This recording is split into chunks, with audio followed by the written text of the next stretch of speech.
So my question, are we alone? The story of humans is the story of ideas. Scientific ideas that shine light into dark corners. Ideas that we embrace rationally and irrationally. Ideas for which we've lived and died and killed and been killed. Ideas that have vanished in history and ideas that have been set in dogma. It's a story of nations, of ideologies, of territories, and of conflicts among them. But every moment of human history, from the Stone Age to the Information Age, from Sumer and Babylon to the iPod and celebrity gossip, they've all been carried out. Every book that you've read, every poem, every laugh, every tear, they've all happened here. Here. Here. Here.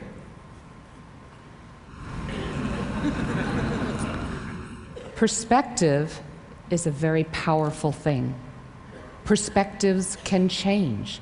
Perspectives can be altered. From my perspective, we live on a fragile island of life in a universe of possibilities.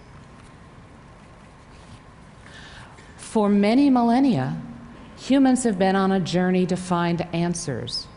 Answers to questions about naturalism and transcendence, about who we are and why we are, and of course, who else might be out there. Is it really just us? Are we alone in this vast universe of energy and matter and chemistry and physics? Well, if we are, it's an awful waste of space. But what if we're not? What if out there others are asking and answering similar questions? What if they look up at the night sky at the same stars, but from the opposite side? Would the discovery of an older cultural civilization out there inspire us to find ways to survive our increasingly uncertain technological adolescence? Might it be the discovery of a distant civilization and our common cosmic origins that finally drives home the message of the bond among all humans? Whether we're born in San Francisco or Sudan or close to the heart of the Milky Way galaxy, we are the products of a billion-year lineage of wandering stardust. We, all of us, are what happens when a primordial mixture of hydrogen and helium evolves for so long that it begins to ask where it came from. 50 years ago, the journey to find answers took a different path, and SETI, the search for extraterrestrial intelligence, began. So what exactly is SETI? Well, SETI uses the tools of astronomy to try and find evidence of someone else's technology out there. Our own technologies are visible over interstellar distances, and theirs might be as well. It might be that some massive network of communications, or some shield against asteroidal impact, or some huge astroengineering project that we can't even begin to conceive of, could generate signals at radio or optical frequencies that a determined program of searching might detect. For millennia, we've actually turned to the priests and the philosophers for guidance and instruction on this question of whether there's intelligent life out there. Now we can use the tools of the 21st century to try and observe what is, rather than ask what should be believed. SETI doesn't presume the existence of extraterrestrial intelligence. It merely notes the possibility, if not the probability, in this vast universe, which seems fairly uniform. The numbers suggest a universe of possibilities. Our sun is one of 400 billion stars in our galaxy, and we know that many other stars have planetary systems. We've discovered over 350 in the last 14 years, including the small planet announced earlier this week, which has a radius just twice the size of the Earth. And if even all of the planetary systems in our galaxy were devoid of life, there's still 100 billion other galaxies out there, altogether 10 to the 22 stars. Now I'm going to try a trick and recreate an experiment from this morning. Remember, 1 billion, but this time not $1 billion, 1 billion stars, all right? 1 billion stars. Now up there, 20 feet above the stage, that's 10 trillion. Well, what about 10 to the 22? Where's the line that marks that?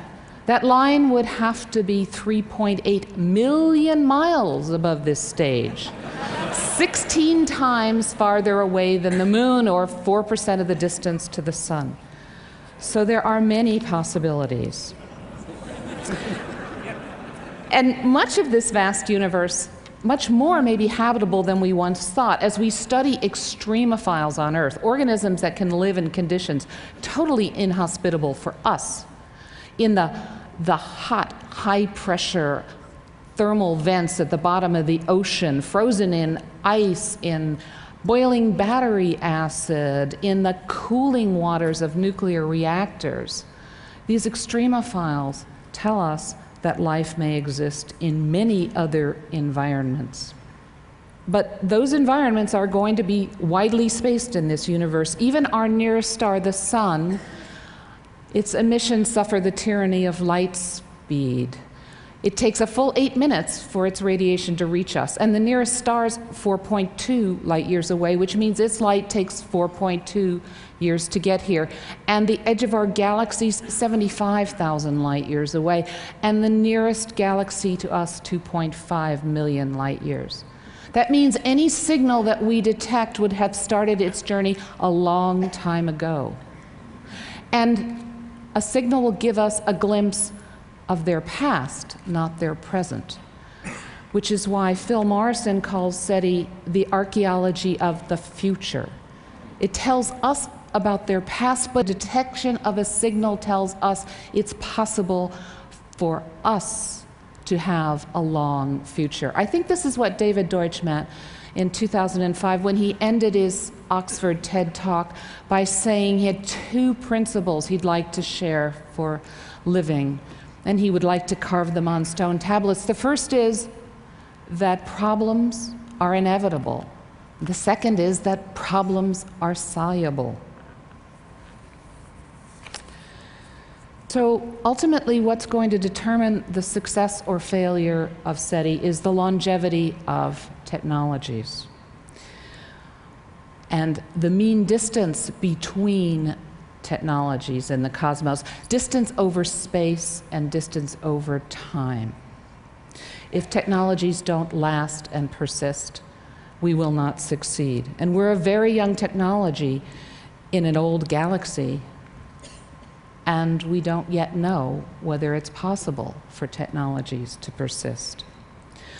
So up until now, I've been talking to you about really large numbers. Let me talk about a relatively small number. And that's the length of time that the Earth was lifeless. If we look at zircons that are mined in the Jack Hills of Western Australia, zircons taken from the Jack Hills of Western Australia tell us that within a few 100 million years of the origin of the planet, there was abundant water and perhaps even life.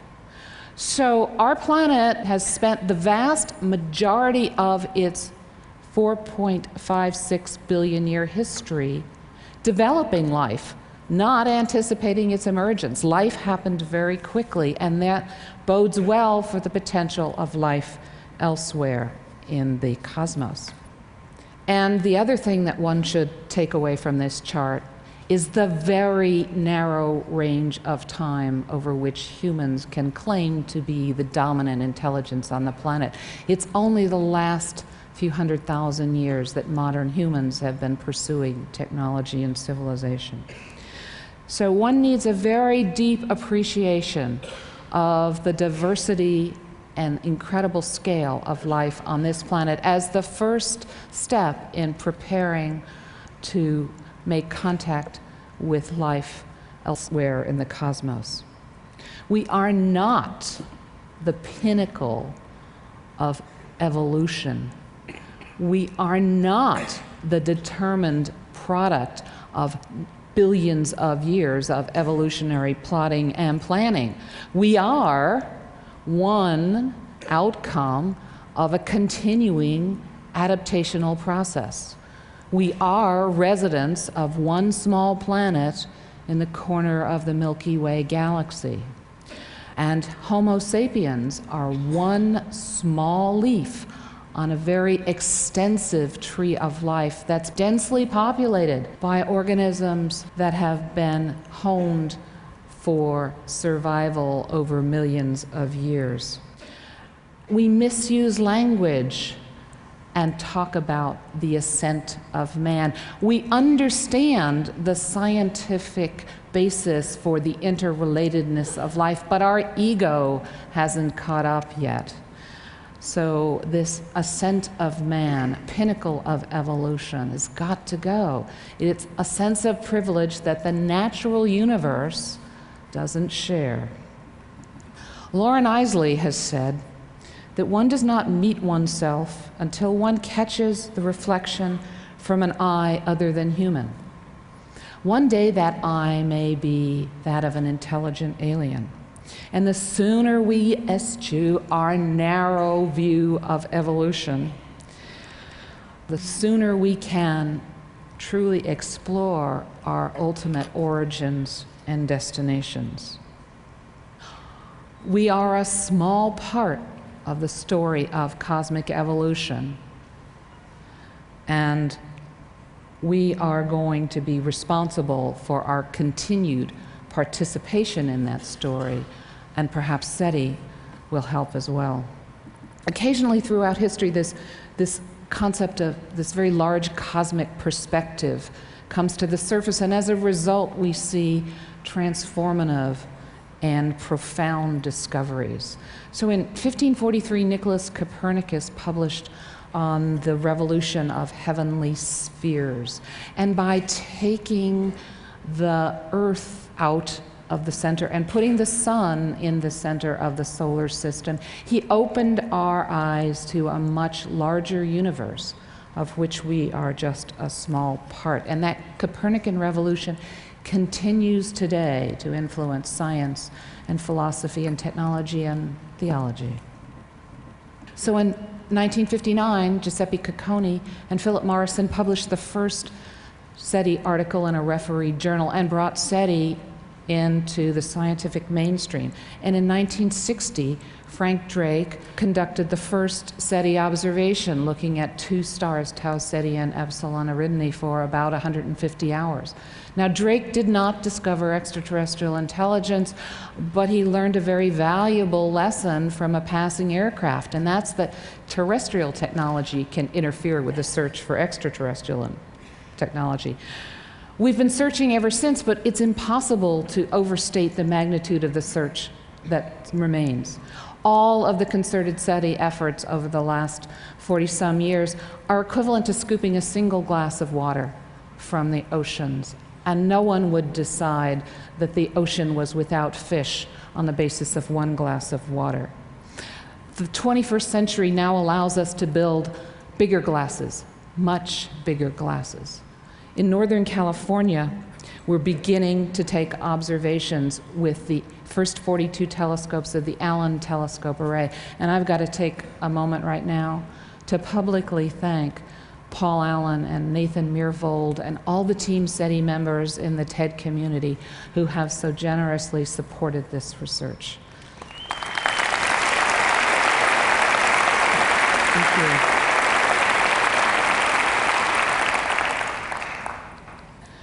The ATA is the first telescope built from a large number of small dishes and hooked together with computers. It's making silicon as important as aluminum, and we'll grow it in the future by adding more antennas to reach 350 for more sensitivity and leveraging Moore's law for more processing capability. Today, our signal detection algorithms can find very simple artifacts in noise. If you look very hard here, you can see the signal from the Voyager 1 spacecraft, the most distant human object in the universe, 106 times as far away from us as the sun is. And over those long distances, its signal is very faint when it reaches us. It may be hard for your eye to see it, but it's easily found with our efficient algorithms. But this is a simple signal, and tomorrow we want to be able to find more complex signals. This is a very good year. 2009 is the 400th anniversary of Galileo's first use of the telescope. Darwin's birthday, 200th birthday, the 150th anniversary of the publication on the origins of species, the 50th anniversary of SETI as a science, the 25th anniversary of the incorporation of the SETI Institute as a nonprofit, and of course, the 25th anniversary of TED. And next month, the Kepler spacecraft will launch and will begin to tell us just how frequent Earth-like planets are, the targets for SETI searches. In 2009, the UN has declared it to be the International Year of Astronomy, a global festival to help us residents of Earth rediscover our cosmic origins and our place in the universe. And in 2009, change has come to Washington with a promise to put science in its rightful position. So what would change everything? Well, this is the question the Edge Foundation asked this year, and 4 of the respondents said SETI. Why? Well, to quote, "The discovery of intelligent life beyond Earth would eradicate the loneliness and solipsism that has plagued our species since its inception. And it wouldn't simply change everything, it would change everything all at once." So, if that's right, why did we only capture 4 out of those 151 minds? I think it's a problem of completion and delivery, because the fine print said, what game-changing scientific ideas and developments would you expect to live to see? So we have a fulfillment problem. We need bigger glasses and more hands in the water. And then working together, maybe we can all live to see the detection of the first extraterrestrial signal. That brings me to my wish. I wish that you would empower Earthlings everywhere to become active participants in the ultimate search for cosmic company. The first step would be to tap into the Global Brain Trust, to build an environment where raw data could be stored and where it could be accessed and manipulated, where new algorithms could be developed and old algorithms made more efficient. And this is a technically creative challenge, and it would change the perspective of people who worked on it.